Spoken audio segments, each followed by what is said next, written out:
ሰላም የተወደዳችሁ ተመልካቾቻችን ከሲዳማ ብሮድካስቲንግ ኮርፖሬሽን በሳምንቱ ወደ ተወደዳችሁ ተመልካቾቻችን የሚደርሰው የጉርሻ የመዝናኛ ዝግጅታችን ላይ ደርሰናል ማለት ነው። ከሁሉ አስቀድመን ለመላው የክርስትና እምነት ተከታዮች እንኳን ለትንሳኤ በዓል መታሰቢያ በሰላም አደረሳችሁ ለማለት እንወዳለን። ዛሬ እንግዲህ በዓሉን አስመልክቶ እጅግ አዝናኝ የሆኑ በርከት ያሉ በዓል ተኮር ትንሳኤ ላይ መሰረት ያደረጉ ጥያቄዎችን ይዘናል። በሐዋሳ ከተማ እንገኛለን። ፕሮግራሙን እስከ መጨረሻው አብራችሁን በመሆን እንድትከታተሉ በየቤታችሁ ናችሁ የምትከታተሉን ውድ ተመልካቾች ቆይታችሁን ከኛ ጋር እንድታደርጉ ግብዣችን የአክብሮት ነው። እኔ ፕሮግራሙን እስከ መጨረሻው ወደ እናንተ በማድረስ ሚካኤል ጋሞ ከካሜራ ባለሙያ ዮሐንስ ዩዬ ጋር በጋራ በመሆን ቤታችሁን እንመጣለን። የትም እንዳትሄዱ። በድጋሚ ለመላው የክርስትና እምነት ተከታዮች እንኳን ለጌታችን ለኢየሱስ ክርስቶስ የትንሳኤ በዓል መታሰቢያ በሰላም አደረሳችሁ። ቆይታችሁን ከኛ ጋር አድርጉ። የትም እንዳትሄዱ።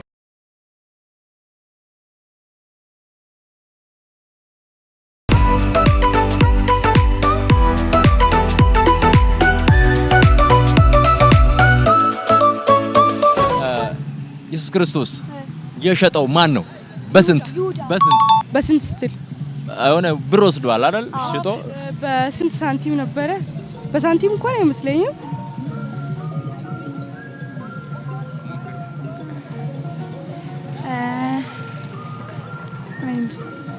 በ50 ሳንቲም ኢየሱስ ክርስቶስን የሸጠው ሰው ማን ነው? በስንት?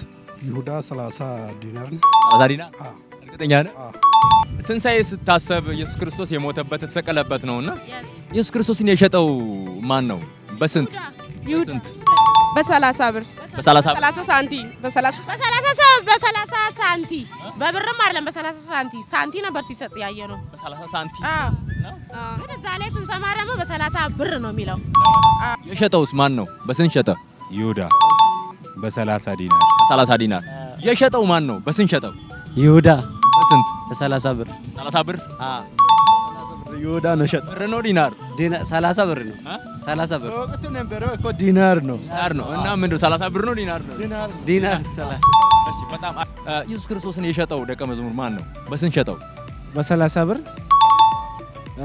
ስሙ ደግሞ ይሁዳ ይባላል። በብር ነው በዲናር ነው የሸጠው? 30 ዲናር። 30 ዲናር ነው ኢየሱስን የሸጠው አካል አለ አይደል? ከደቀ መዛሙርቱ አንዱ ማን ነው? በስንት ነው የሸጠው? ይሁዳ በ30 ዲናር። 30 ዲናር በትክክል መለሳ። በዓል ጊዜ በተለይ ፋሲካ ዶሮና እንቁላል ይታወሳል። የምታረዱና የምበሉ ምግቦች ናቸውና ዶሮና እንቁላል በመንገድ ስከራከሩ አገኛችሁ እናንተ እየሄዳችሁ። እኔ ነኝ የቀደምኩት ትላለች ዶሮ፣ እንቁላል ደግሞ እኔ ነኝ የቀደምኩት ይላል። እናንተም ፍረዱልን አሉ። ለማን ነው የምትፈርዱት? ማን ነው የቀደመው? ዶሮ ናታ። ዶሮ ካለ እንቁላል እንዴት ትፈጠራለች? እንደዛ ከሆነ እንቁላል ይቀድማል ማለት ነው። ካለ እንቁላል ዶሮ ማትፈጠር ከሆነ ኖ፣ መጀመሪያ እንቁላል፣ ከዛን ዶሮ። እንቁላሉ ከየት መጣ? ማን ጣለው? ዶሮ ከየት መጣች ታዲያ? ከእንቁላል። የቀደመው ማን ነው? ምድር ላይ ቀድሞ የትንትን ያለ ዶሮ ነው። ዶሮ አይደለም። ዶሮዋ እንቁላሏን ታቅፍና ነው ጫጩት የምትሰጠን። ዶሮዋ እንቁላሏን አቅፋ ነው ጫጩት የምትሰጠን። አዎ፣ ካለበለዚያ ደግሞ ጫጩት አላቅፍም ካለች ደግሞ እንቁላል ትሆናለች። ኦኬ፣ እንቁላሉ ነው ዶሮ የሚሆነው አድጎ። ያቺ እንቁላሉን ያቀፈችው ዶሮ ከየት መጣች ታዲያ?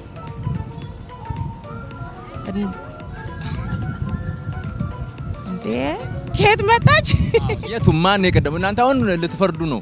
እንቁላል እነሱ የተከራከሩ ነበር፣ እንቁላልና ዶሮ ማለት ነው። የእናንተ እንትን ምንድነው የሚሆነው? የእናንተ ውሳኔ? ዶሮ ናታ። ዶሮ ናት። ከዶሮና ከእንቁላል ማን የቀደመው ትላለህ አንተ? ከዶሮና ከእንቁላል እንቁላል ነው የሚቀድመው። ከየት መጥቶ ነው እንቁላሉ ያለ ዶሮ? ከዶሮ ላይ። ዶሮዋ ያለ እንቁላል ከየት መጣ ነው? ወንዱን ዶሮ ብንጠይቅ አይሻልም?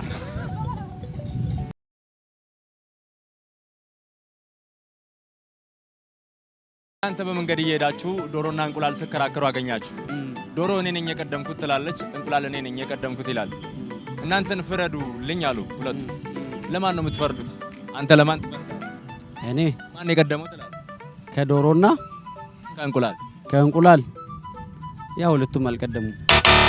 አንዱ መኖር አለበት። አንዱ ለመምጣት የሆነ ሰው ይቀደማል። ለምሳሌ መጀመሪያ የሚቀድመው ባይዘበይ እንቁላል ነው። እንቁላል ነው የሚቀድመው? ምክንያቱም ምን ትላለህ? አይ ዶሮ ነው የሚቀድመው። እንቁላል ሳይኖር ዶሮ አይኖርም። መጀመሪያ ዶሮ የሚሆነው እንቁላል አይደለም? እንቁላሉስ ከየት ሆነ ዶሮ? ምናልባት እንቁላል ከዶሮ ሊሆን ይችላል። ምናልባት ቴክኖሎጂ ሊሆን ይችላል፣ አይታወቅም። ቴክኖሎጂ ሳይሆን ተፈጥሮ አይደል? እንደዚህ። ተፈጥሮ ነው። እና ሁለቱም ባይዘበ አከራካሪ ሀሳብ ነው። ሲኖር ነው እንቁላል የሚመጣ ዶሮ ነው የሚቀድመው። እንቁላል መሰለኝ አድጎ ዶሮ የሚሆነው አይደል? አዎን። እና እንቁላሉ ሳይኖር እንቁላልን የሚወልደው የሚጥለው እኮ ዶሮ ነው እኮ ዶሮ አይደል? እንቁላሉ አይደል ዶሮ የሚሆነው? አረ የቱ ነው የሚቀድመው ትላለህ አንተ? እኔ ዶሮ ነው የሚቀድመው። ዶሮ ነው የሚቀድመው። እኔ እንቁላል ነው የሚመስለው። እናንተ አሁን በመንገድ እየሄዳችሁ ዶሮና እንቁላል እየተከራከሩ አገኛችሁ። ዶሮዋ እኔ ነኝ የቀደምኩት ትላለች፣ እንቁላሉም እኔ ነኝ የቀደምኩት ይላሉ። ማን የቀደመው? እናንተ ፍረዱ ብትባሉ ለማን ነው የምትፈርዱ? እኛ ስላላየን ለሁለቱም ማን የቀደመው? እንቁላል ነው ዶሮ ነው? እንቁላሉ ነው። እንቁላል ነው የቀደመው? ዶሮ ይመስለኛል። ዶሮ ከተኞች ናቸው። እንቁላሉ እንቁላሉ እንቁላሉ ከየት መጣ? ዶሮ ከለ እሱማ ከዶሮ የሚመጣው እንቁላሉ ነው እንጂ እንቁላሉ ዶሮን ሊያመጣ ይችላል። ዶሮውን ሊያመጣ ይችላል። እናንተ አሁን በመንገድ እየሄዳችሁ እኔን እንዳገኛችሁ ዶሮና እንቁላል የተከራከሩ አገኛችሁ እንበል። ዶሮዋ እኔ ነኝ የቀደምኩት ወደ ምድር የመጣሁት ቀደም እኔ ነኝ ትላለች፣ እንቁላሉ ደግሞ እኔ ነኝ ይላል። እናንተ ፍረዱ ብትባሉ ለማን ነው የምትፈርዱት? ማን የቀደመው? እኔ ለእንቁላሉ ነው። ለእንቁላሉ። እንቁላሉ ነው የቀደመው? እኔ ለዶሮ ባለቤት ባለቤቷን ካላ አይ ዶሮውን የገዛው ባለቤቱ ነው ብዬ ነው። ኦኬ ባለቤቱ ነው የምትለኝ? አይ ወደ ምድር ቀድሞ ማን የመጣው ትላለህ? ዝም ብለህ ስታስብ እንግዲህ ዶሮ ነው ሊሆን የሚችለው። ዶሮ። አንተ እንቁላል ትላለህ? እንቁላል። ተወያዩ። እንዴት ነው እንቁላል ያለ ዶሮ ኬት ሊመጣ ይችላል? ያው ሚዛናዊ እናድርገው። እኔ በሱ ሀሳብ ልስማማ። አንተ በመንገድ እየሄድክ ልክ እኔን እንዳገኘው ዶሮና እንቁላል አገኛቸው፣ የተከራከሩ ነበረ። ዶሮ እኔ ነኝ የቀደምኩት ትላለች፣ እንቁላሉም እንደዛው። ከሁለቱ ፍረድልኝ ብሉ ለማን ትፈርዳለህ? ማን የቀደመው ትላለህ? ዶሮዋ ነች። ዶሮዋ ነች። ዶሮ ከእንቁላሉ ትቀድማለች ማለት ነው። እንቁላሉ መሰለኝ። ሶሪ እንቁላል ትክክል። ከየት መጣ? ማን ጣለው? እንግዲህ ያው ለመፈጠር መጀመሪያ መጸነስ አለባት አይደል? ላይክ እንደዛ ማለት ነው። በዶሮኛ ስናስበው ማለት ነው። ስለዚህ እንቁላል ያዘች። እንቁላል ሳይፈጠር ዶሮ ሊፈጠር አይችልም፣ ወይም ደግሞ ጫጩት ሊፈጠር አይችልም። ዶሮዋ ያለ እንቁላል ከየት መጣ? ወንዱን ዶሮ ብንጠይቅ አይሻልም?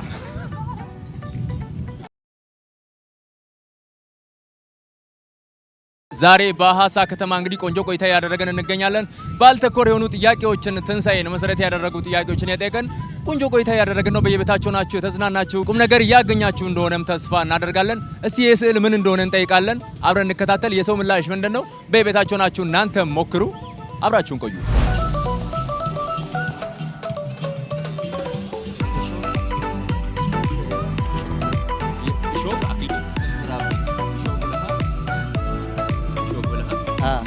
አክሊል ላይ ያደረጉት ነው አይደል? የአይሁድ ንጉሥ ነህ ምናምን ብሎ ሲሳለቁ ለሹፈት ነው ያደረጉት አይደል? እና ለማሰቃየት። እውነት ነው። እና የሆነ ስም አለው። ስሙን እንድትነግረኝ ነው የፈለኩት። እኔም እስከማውቀው ድረስ እሾክ እንደሆነ ነው፣ ግን ስሙ ትዝ ያለኝ አውቃለሁ። ግን ሀሳብ እንትኑን በሀሳብ ደረጃ አውቃለሁ። እሾክ ወይ አክሊል፣ የእሾክ አክሊል። አንተ ግን እስቲ አልሞከርም። እሾክ ነው። እሾክ ስም አለው አይደል? ስሙ ሌላ ስሙን አላውቅም። አንድ ስዕል ላሳይ የመጨረሻ።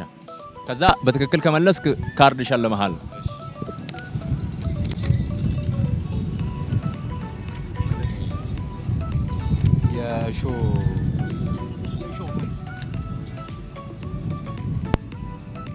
የክርስቶስ ራስ ላይ የነበረ የእሾ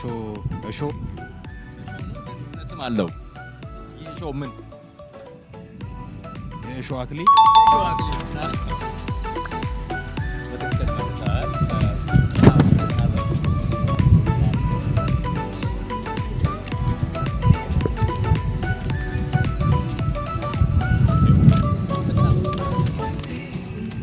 አንድ ስዕል አሳያለሁ። ምን እንደሆነ ትነግረኛለህ? በኢየሱስ ክርስቶስ ጭንቅላቱ ላይ ተጠመጠመ እሾክ መሆኑን ነው የሚያውቀው። እሾክ ስም አለው፣ ግን ስሙን አላስታውስም። አንድ ስዕል ላሳያችሁና ምን እንደሆነ ትነግሩኛላችሁ።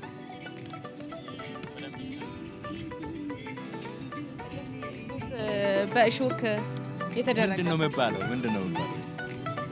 አንተ ድንገት እየጠየቀን ታወዛግበናለህ።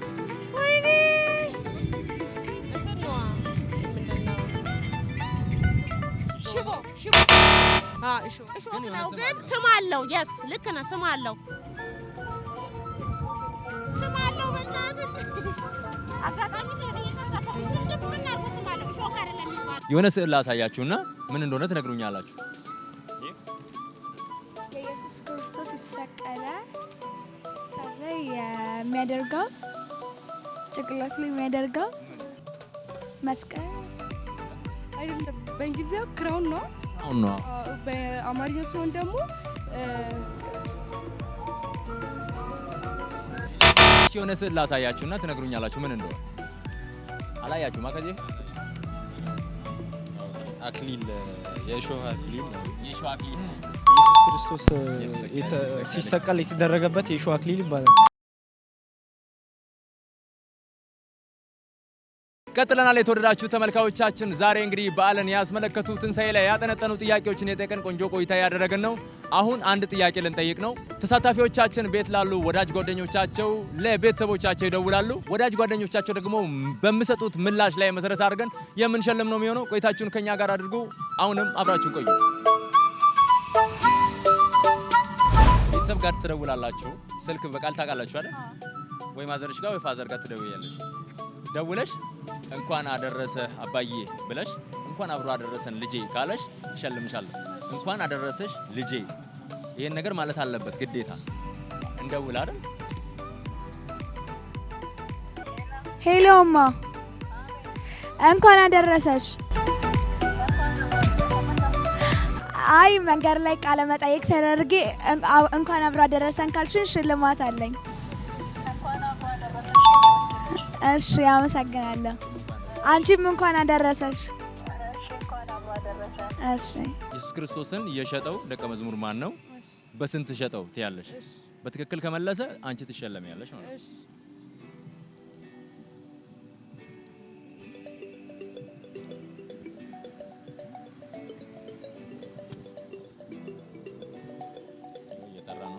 እየጠራ ነው።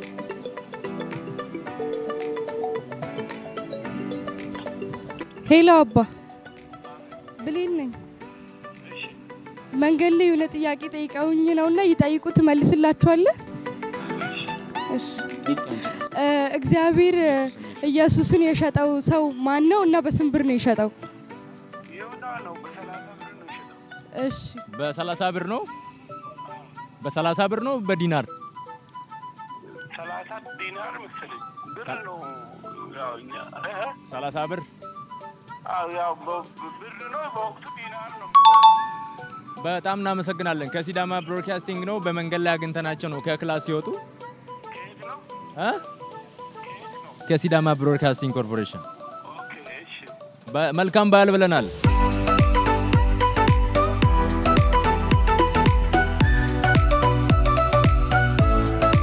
የሆነ የምትወዱት ጓደኛ ጋር ደውሉን፣ የሆነ ጥያቄን ጠይቀው በትክክል ከመለሰ እሸልማችኋለሁ። ሁለት አንዳችሁ ደውሉና እስካሁን አሪፍ ነው ሄዳችሁ። ተመሳሳይ ጓደኛ ነው ያለ። ምንድነው ጥያቄ? ነግረዋለሁ። ኢየሱስ ክርስቶስ ከሞት ከተነሳ በኋላ እዚህ ጋር ታደርገዋለህ። ላውዳሽ ከሞት ከተነሳ በኋላ አይደለም አንተ አይደለም ብሎ የተጠራጠረው ደቀ መዝሙር ነበር። ካልነካው ካልዳሰስኩ አላምንም ያለው። ከዛ መጨረሻ ላይ ዳሶ ያመነ ማለት ነው። እሱ ማን ነው ብለህ ትጠይቀዋለህ። እኔን ከጠየቀኝ እኔ እመልሳለሁ። እሱ እሺ፣ አይ ይመልሳል በእርግጠኝነት። ባቢ እንዴት ነህ? አለሁ ብራዘር። ስማ የሆነ ጥያቄ እየጠየቅኩ ነበርና ሚዲያ ላይ የሆነ ጥያቄ ይጠይቃልና ከመለስክ ሽልማት አለው ብሎኛል። እሺ፣ ኢየሱስ ክርስቶስ ከሞተ በኋላ ሲነሳ ካላየው አላምንም ብሎ ዳሶ ያመነው ማን ይባላል ስሙ? ቶማስ። በትክክል ተመልሷል። በጣም አመሰግናለሁ። ምርጥ ተሳትፎ ነው ያደረጋችሁት። የ100 ብር ካርድ ሃሎ በሉ በዓል ነው። መልካም ቆይታ። እሺ ቴንክ ዩ። ኢየሱስ ክርስቶስ ከሞት ከተነሳ በኋላ ወደ ደቀ መዛሙርት ድጋሚ መጥቷል። ከተበታተኑበት ተሰብስበው ድጋሚ ተገናኝቶ ነበር። ከነሱ መካከል ኢየሱስ ክርስቶስ አንተ አይደለህም ብሎ የተጠራጠረውና ካልነካው ካላሰስኩ አላምንም ያለው ደቀ መዛሙርት ማን? ቶማስ በትክክል ተመልሷል ልል ነበረ። ቶማስ ነው። ያ በዓል ስመጣ በተለይ ችን ነገር ላሳየህና ትነግረኛለህ ምን እንደሆነ። ፋሲካ ላይ በተለይ የሾህ አክሊል እየተጠራጠረ ደቀ መዛሙርት ነበር አይደል? ኢየሱስ ክርስቶስ እየተነሳበትን ካልነካው ካልዳሰስኩ አላምንም ያለው ነበረ። ማን ነው እሱ? ጴጥሮስ ነው።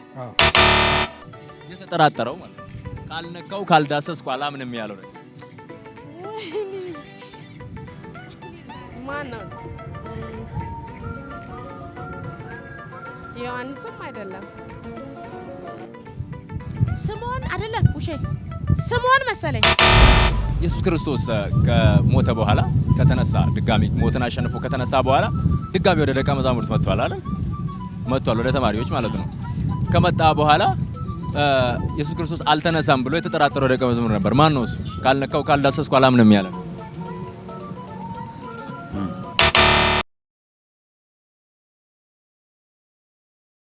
የተወደዳችሁና የተከበራችሁ ተመልካቾቻችን በዛሬው ዕለት እንግዲህ የትንሳኤን በዓል አስመልክቶ በዓል ምሽቱ እጅግ በጣም አዝናኝ አስተማሪ እንዲሁም ቆንጆ ቆይታ አድርገናል ማለት ነው። እስካሁን ድረስ ተከታተሉን በየቤታችሁ ናችሁ አብራችሁን ስለነበራችሁ ከልብ እናመሰግናለን።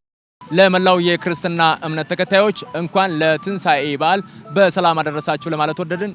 የጉርሻ የመዝናኛ ዝግጅታችን እዚህ ላይ ያበቃል። ሰላም ሁኑ።